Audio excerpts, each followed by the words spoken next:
Like a little story time. Little story time. Back down seasonal memory lane. Okay. All right. Let's just do this. Let's just do this chronologically. So we'll not just do the good ones. We'll do the good and the bad. So let's start off the first ever seasonal affix. So basically in Legion there was M+, but there was no seasonals. And then in BFA they were like, okay, there's been too little new stuff about M+. It's not exciting from season to season. We're going to make a seasonal affix. And our first raid is Uldir, and we have this boss Gahoon at the end that's this like old god that's like infecting your mind and stuff. So we're going to make a seasonal affix that is themed around that.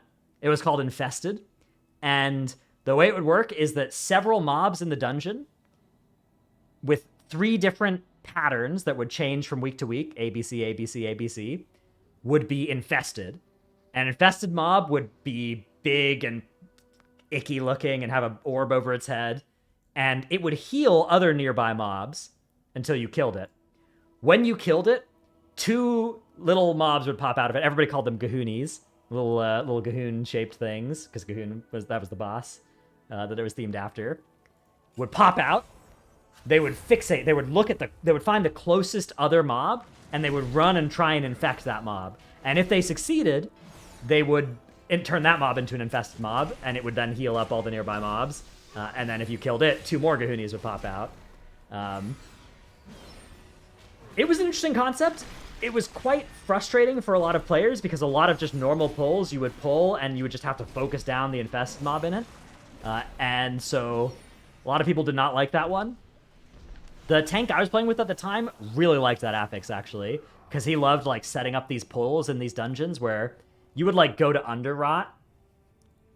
Yeah, you would go to Underrot, and you would walk into the room here, and like let's say this mob, this mob, this mob, and this mob were all infested or whatever, and he would just like be like, okay, we're gonna pull these 4 mobs, and then you're gonna CC this mob, and we're gonna pull these 4 mobs, and then you're gonna CC like this mob, and we're gonna fight all the infested mobs at once, because infested mobs wouldn't heal other infested mobs.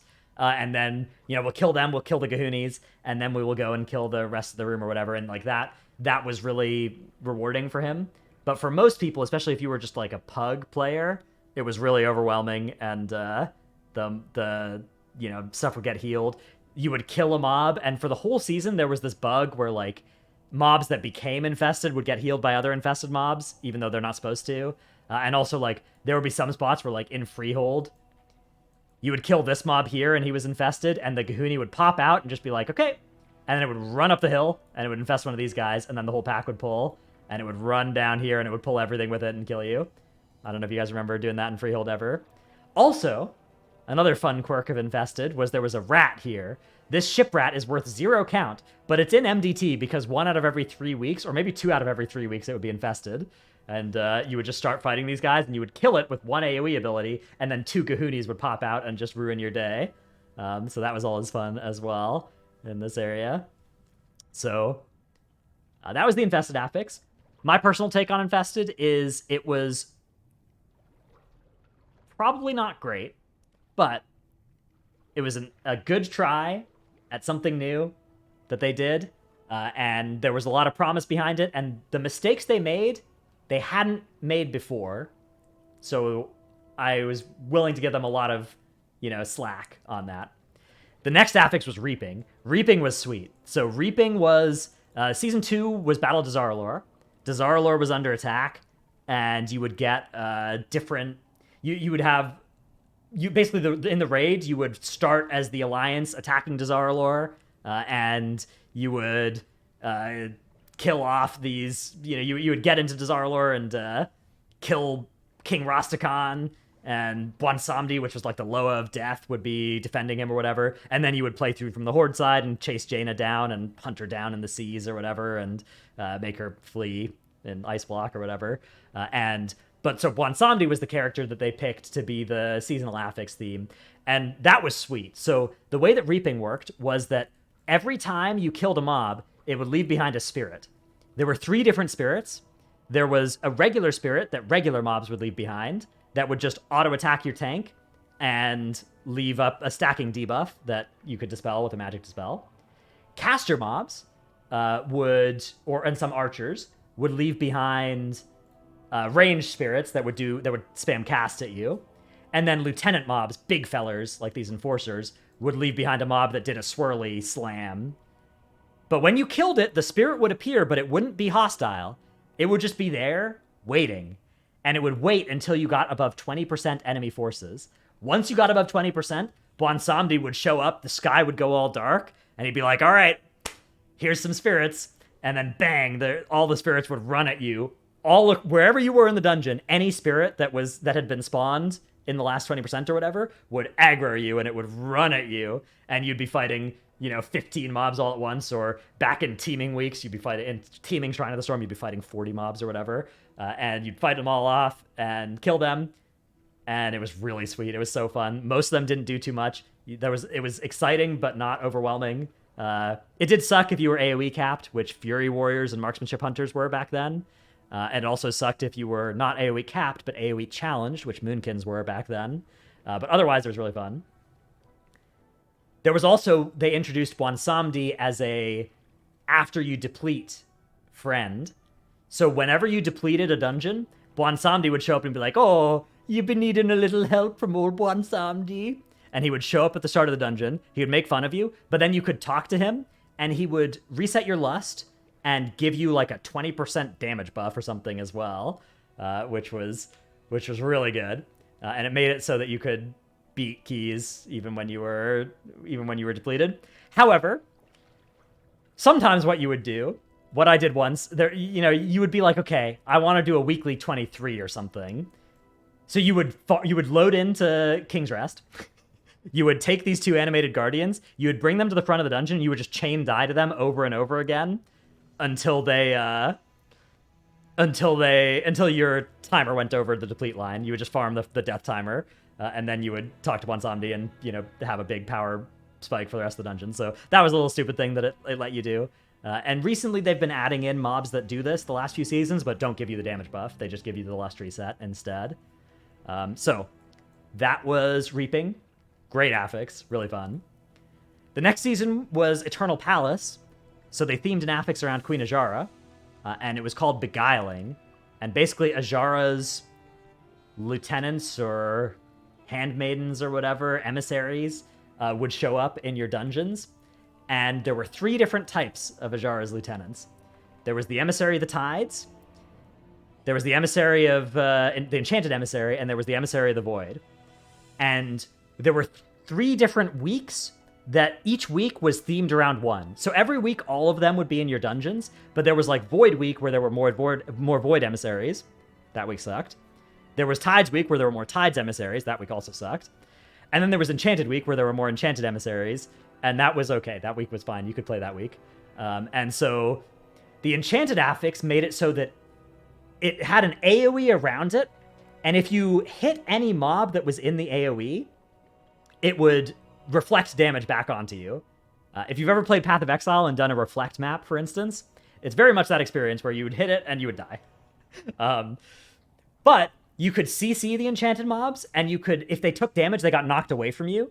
So you would like have somebody babysit them or root them or something, keep them away from the pack, and they despawned after like 20 seconds of being in combat. So that was how you handled enchanted emissaries. They weren't too bad. Void emissaries had a lot of health and were CC immune. They would plant in one spot. So there'd be like a void emissary right here. And it would stand here, and it would just spam cast. And at the start of the season, it would give itself a buff every time it finished the cast. Later on, it would start giving players a debuff that it hit when they made the affix a little bit more tolerable. And basically every cast would do more damage. And it just did an AoE nuke to the whole raid. Now you could eventually line of sight this or outrange it. And that was the correct way to play around the voids and high keys usually was, hit them for a bit, line of sight them, drop your stacks. It is worth noting the very first week, though, that you could not do that. They would just, as long as they were in combat, they were stacking a buff on themselves and would just be one-shotty. Man, I remember in Toldagor, there was a void emissary like right here that farmed me on the first week for a solid 10 minutes or something as we were just throwing our bodies against it, doing one global, before we died. But that was the void emissaries. And then there were the Tides emissaries. The Tides emissaries showed up inside packs. The Tides emissaries themselves were CCable, But they made every mob near them knockback and CC immune and kick immune. So you had to like stun, like pull the tides away, CC the tides on some pulls. Shaman was actually sick for this because you would thunderstorm the tides away and then kick the mob that had an important cast. But for the most part, it was just, you just couldn't interact with the mobs in a lot of those packs. Yeah, it was, Inspiring was very similar to this, except it was an individual mob that had this aura rather than like enchanting one of the mobs with the Inspiring effect. It was quite, so the Tides weeks were also quite rough. THD mentioned something in chat a little bit ago about the Temple of Citralis Void plus Teaming week, where there were 5 of these guys plus a Void Emissary that were all right here. Unbelievable. Literally, I tweeted a picture of the MDT the night before because I was making my routes, and before the servers came up, that Void Emissary, or that Void Emissary was gone from that week. But it was real bad. That tweet did really well as well. That was a good tweet, and I think they saw it and corrected that before it came out. But yeah, it was show tweet, dude. It's from like 4 years ago. I think I just tweeted like, oh no no no, and then I showed a screenshot just of 5 of these guys and 1 Void Emissary all stacked on top of each other. And yeah, so that was Beguiling. Beguiling, I think, is the most egregiously bad seasonal affix they ever made. Of the 12 weeks that were on the calendar, that tier, 2 of them were playable. They were the 2 fortified enchanted weeks, and every single other week, nobody pushed any keys on. Like, if you go back, let's go back to Raider.io. Let's go take a look at the,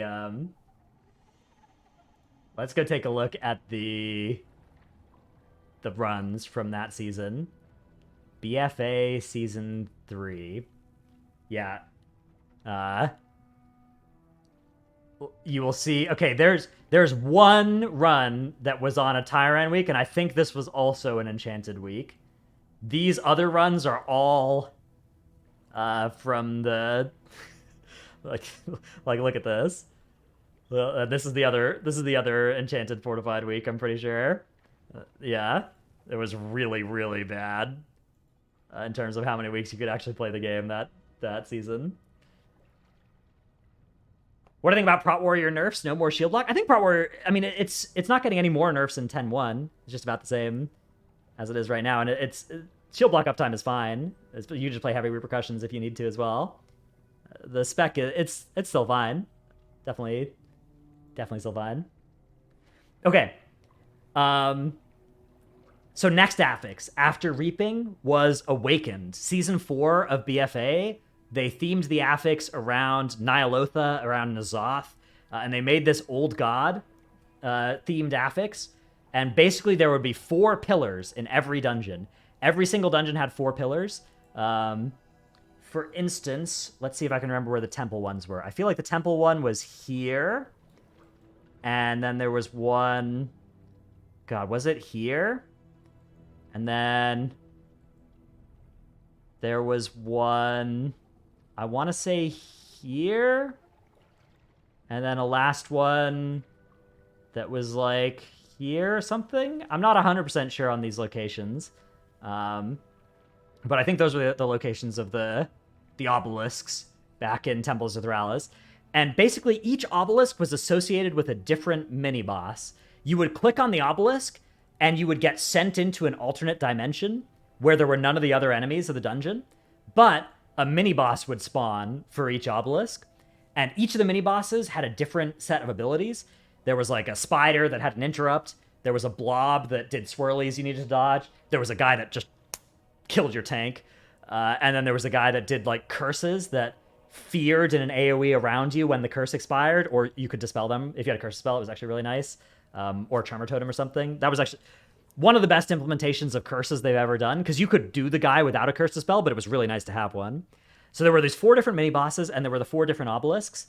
The obelisks would be in the same affix throughout the whole season, but there were 2 different patterns of which mini-boss was associated with which obelisk, so there was a little bit of diversity between week to week with the affix. And so the way it would work is you would click the affix, you would go into this alternate dimension, the mini-boss would spawn, and the mini-boss would summon ads as well. and each mini boss had like different ads associated with it as well. You would kill the mini boss, but you could move around while you were downstairs, and wherever you killed the mini boss, it would turn into a portal back into the real world. Also, whenever you killed the mini boss, the obelisk would turn into a portal as well. So if you wiped later, you could go and use it again. And basically, you could use this to skip around wherever you wanted in any dungeon. You could, wherever there was an obelisk, you could go pretty much anywhere you wanted. You could skip mobs with it. You could do all kinds of cool stuff. Now, if you left an obelisk alone, the mini boss would spawn when you pulled the last boss. And that added a huge degree of options as well, because you could just fight the last boss with 0 mobs, and it would be fine. Most last bosses you could fight with 1 mob. Some last bosses you could fight with 2 mobs. If you were playing in the MDI, you could fight the last boss with 3 mobs. If you were playing Freehold in the MDI, you could fight the last boss, spawn all 4 mobs, and then have your healer go and kite and run in a big circle around here, kiting all 4 of them while you killed it. Or Taldazar, I think they did this as well, yeah. But for the most part, you would just fight Harlan Sweet with 1 or 2 mini bosses if you were doing this on live keys, and it was really sweet. It was a really good way to do this. So that was really cool. And yeah, the mobs wouldn't spawn their ads if they were pulled with the last boss. They only spawned their ads if you pulled them during the obelisk. So they were a little bit easier if you fought them with the last boss. So that was how Awakened worked. In my opinion, it's the best seasonal affix they've ever made. It added a huge degree of interesting choices, replayability to the dungeons, without just giving you like a zillion D stats or whatever. Like it gave you power, but you had to figure out a clever way to use it with the skips. And yeah, I think it's the best they've ever done on the seasonal affixes. But people will disagree with me with that. Reaping was really fun as well, and some of the Shadowlands affixes were really fun as well. So we move into Shadowlands. Shadowlands continued seasonal affixes, and the first seasonal affix in Shadowlands took a page from Reaping's book and triggered every 20%. The first raid in Shadowlands was Castle Nathria. Sire Denathrius, this vampire sire guy, was the enemy, and his whole thing was about pride. And so the affix was called Prideful, and every 20% you would spawn a pride, a manifestation of pride or whatever. It would appear next to you, and it would start fighting you. The manifestation of pride would gain stacking damage over time, and just start ramping more and more damage onto your group. And it would also cause players to shoot out projectiles that would stun anybody they hit, and they would always go out in like cardinal directions from you, basically. And so that affix was really tough in high keys. But okay, so when you killed the pride, you got like a 30-second damage and haste buff or whatever, and healing buff that was really powerful. It was really sweet in low keys, yeah. And people in chat are agreeing with me on this, but if you were doing a key at level 15, it was really fun. If you were trying to push keys, this affix sucked. It was really bad. You would you would be trying to do like a 25 key. You'd be trying to do a 25 the other side, and it's like, okay, we need a prideful so that we can have a chance of killing Hakar. So we spawn our pride, make sure we get our 20% here. We have to pop some cooldowns so we can actually kill this pride. So it's only a small buff for the actual boss. If we wipe to Hakar, or if somebody is too lazy and doesn't pop enough cooldowns, and we wipe to the pride, which would happen, you would die. And then if you died and you didn't have your pride for Hakar, Hearthon out of there. That dungeon's not happening. It's no longer possible. Or you could wait. Once you ran out of timer, a mob would spawn that let you spawn. You could spawn like 5 extra prides at the end of a dungeon if you needed the buff. But yes, if you ever accidentally pulled a mob, and now your count is different than you thought it would be, now you'd spawn a pride in the middle of a pull that you weren't expecting it to spawn in. Pride plus bosses or pride plus difficult trash pulls was a wipe in high keys. You could survive it in MDI. In MDI, people did pride onto stuff. In high keys, it was not possible. You couldn't fight prides with stuff ever, really. So you would wipe, and you would, if you ever accidentally pulled something out of order, your run was just like bricked. It was cursed. So that affix sucked for high keys. It was fun in low keys, But if you were ever playing a key at a reasonable difficulty, it was really rough because, like, man, you're trying to pug and you had to set up these 20% prides in different spots. And there were some dungeons where it was just really hard to get good prides. And what it meant as well was that in a lot of dungeons, there was one clearly correct route, and there was not really much room to innovate because if you innovated, you'd move those 20% thresholds around. But, like, if it's a dungeon where you want pride onto bosses, or if it's a dungeon where you wanted to skip prides, which sometimes you would do, you would spawn a pride and you'd run far away and you'd night elf, which they tried to nerf it, but it was still possible, but it just became a tighter timing, but it was still the right thing to do. It got really rigid in terms of pathing. So that affix, well, I wasn't a fan of. Season 2 rolled around, and we were attacking the jailer's house in the Maw. We're attacking Torghast. And so the Season 2 affix was built around anima powers and Torghast lieutenants. And there were 4 Torghast lieutenants that showed up in different spots in the dungeon. And they would just be there. They'd be sitting there outside their little Maw portals that they came from. And each of them, when they died, dropped an anima power. And each anima power was fixed for each one. So, like, if you killed a certain mob, it would always offer the DPS players the same 3 choices, the tank player the same 3 choices. They were different than the DPS choices, and the healer player some choices as well. And some of them were pretty powerful. A lot of them were pretty generic, 5% damage buff, basically, of some kind or another. There were a few that were sort of interesting, but for the most part, you just picked the kind of clearly correct ones in most spots. Basically, they all had different abilities, different, like, auras around them. Like, there was a fire incinerator Arcoleth that was a fire guy and would do fire dot to you. There was the chilling one that would slow you. And any of them that you didn't pull would give their aura to the last boss. So, on the last boss, usually what would happen is most dungeons, you would just do the slow. Because the slow, the Chill Weaver, didn't really have good anima powers, and you could do all the last bosses. It sucked, but you could do them with the slow. And so you would just do all the last bosses with a slow that season, which was annoying, but that was the best way to play against the affix. And then you would kill most of the other ones and get their anima powers. And that was kind of the way that affix worked. Somebody mentioned in chat picking a certain anima power on explosive weeks. Yeah, there was something that gave you damage when you killed stuff, and so that was good on explosive week because you would kill stuff, you'd kill the explosives and it would count. But otherwise, you would mostly just pick the same affixes. So that was how Tormented worked. Then the next season was season 3, and they made an affix instead of making an affix themed around the jailer again, because the jailer was the last boss of Sepulchre, the first ones. They made an affix themed around the like Zereth Mortis encrypted. It was called encrypted. It was a very cool theme. And basically the way it worked was that several packs and every boss in the dungeon would have 3 relics floating near it. So in Mystotyrna Scythe, it was like this pack would have 3 relics next to it. This pack would have 3 relics next to it.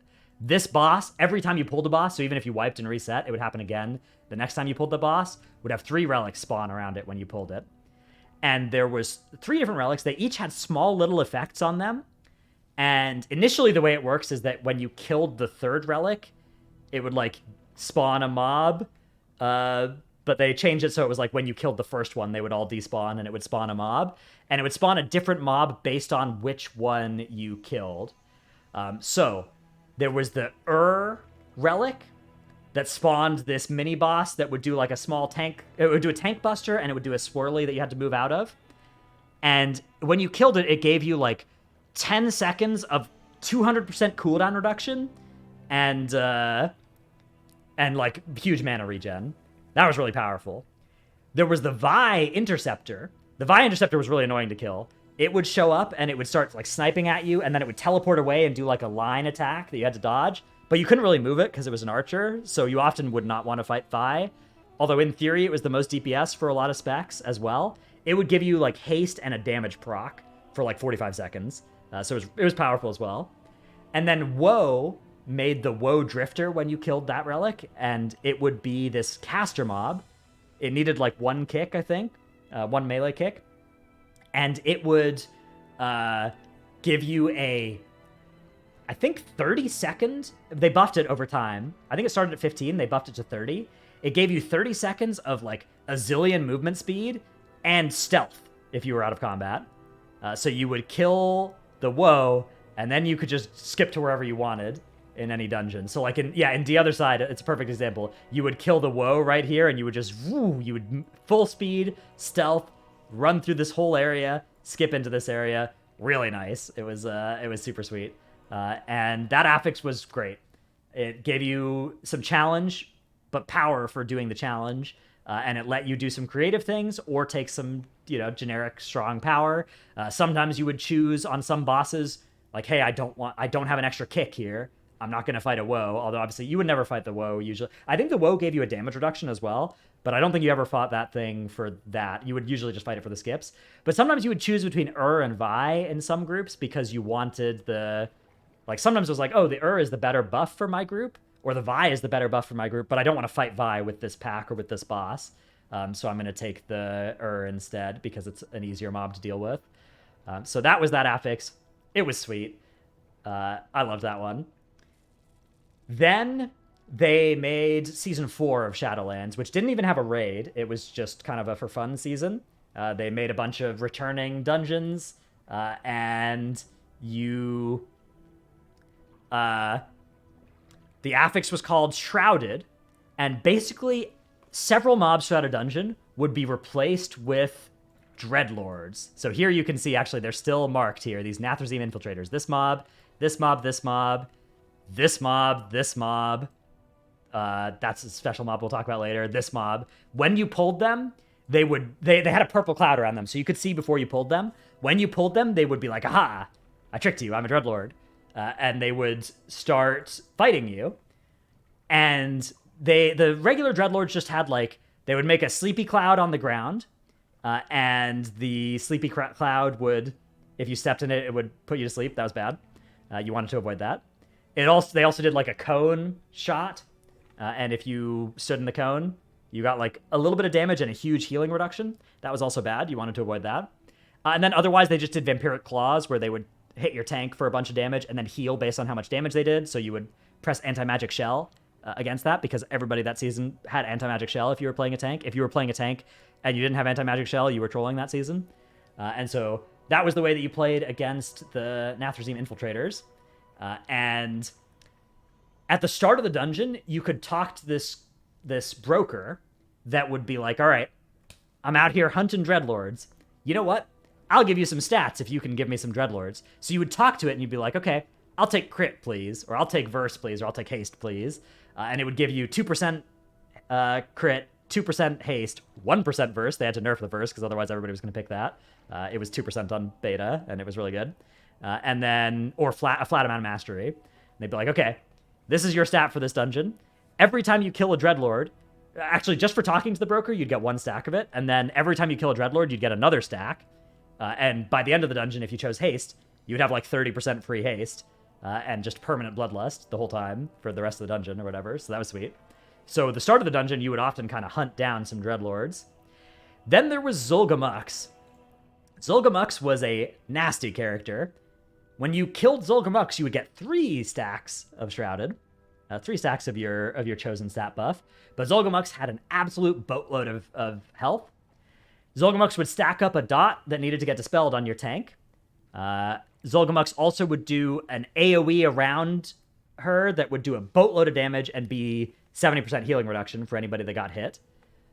So you wanted to avoid that. Zul'Gurmux also spawned Hypnosis Bats, like the mob in Court of Stars does, that would just chase you down and convert, mind control, basically kill you. If they finish their cast, they'd kill you, 1 CC, and they would go away. And then Zul'Gurmux also would do this blood barrier. She would shield herself and then start draining from every player and healing based on the damage done. And then you could only kick her once you broke the shield. Or if you were playing a prop paladin and you timed your divine toll or Avenger's shield correctly, which they fixed after a little bit, but you could do that for a little bit. I found that out. And yeah, that was what this mob did. It was really hard. Early on in the patch, they had to nerf the size of Blood Barrier like 30 times because it was way too big and the mob took way too long.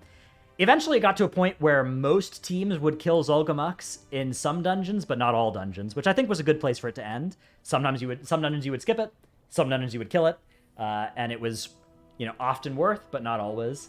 And in some dungeons, like teams had different ideas for how many infiltrators you wanted to hunt down in some dungeons as well. Overall, it was a sweet affix. You got really powerful by the end of the dungeon, which felt good. Maybe the affix kind of cheated a little bit because like.